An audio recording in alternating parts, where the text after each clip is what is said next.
जी साहब देखो फिर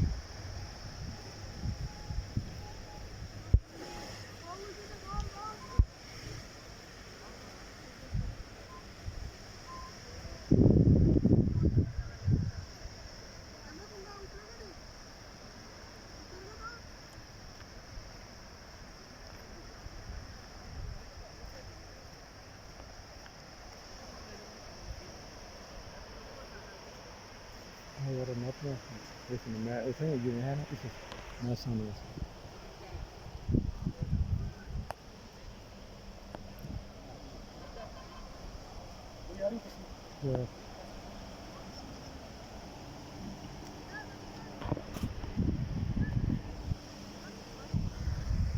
इस वक्त पानी ज़्यादा उतर गया